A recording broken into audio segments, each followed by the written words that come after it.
ایک ٹورزم کو پروموٹ کرنا تھا، تیسرا اس علاقے کو قصداً آمدن پچھلی کئی دہائیوں سے یہاں کے لوگوں کو پسماندہ رکھا گیا ہے۔ یہاں ہمارے پاس سرکاری لینڈ تھی، تو اس پہ میں نے الحمدللہ ایک یہاں پہ انجینئرنگ یونیورسٹی کا سب کیمپس میں یہاں پہ لے کے آیا ہوں، اور ادھر ایک اسٹوپا بھی ہے، بلوکل اسٹوپا، اور ادھر ایک اونچا واٹر فال ہے جو دنیا کی نظروں سے اوجھل ہے، اور اس روٹ کی وجہ سے انشاءاللہ وہ بھی سامنے آئے گا۔ یہ جتنے بھی لوگ ہیں بہت زیادہ خوشی سے دوچار ہے، کیونکہ اس سے پہلے یہ بہت پسماندہ علاقہ رہ چکا تھا۔ جتنے بھی حکمران آئی تھے اس نے کوئی توجہ یہاں علاقے کو نہیں دیا۔ پاکستان کی تاریخ میں یہ پہلی بار ہے کہ اس پہ کارپیٹنگ ہوا ہے، تارکول ہوا ہے۔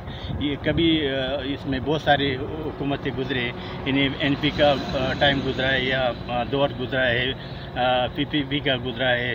سب لوگوں نے وعدے کیے ہیں کہ یار ہم یہ بنا رہے ہیں، اسکول بنا رہے ہیں، اور اسی نام پہ، اسی روڈ کے نام پہ اس نے یہ اپنا ان لوگوں کو لوٹا ہے۔ ڈیولپمنٹ کوئی کام نہیں ہوا۔ یہ پہلی بار ہے پی ٹی آئی حکومت کا کہ اس نے اس کا جو درینہ مسئلہ تھا اس نے حل کیا۔ میں بہت خوش ہوں کہ آج ہمارے روڈ پہ کام جاری ہے اور کام ہو رہا ہے، اور یہ علاقے بہت پسماندہ علاقہ تھا۔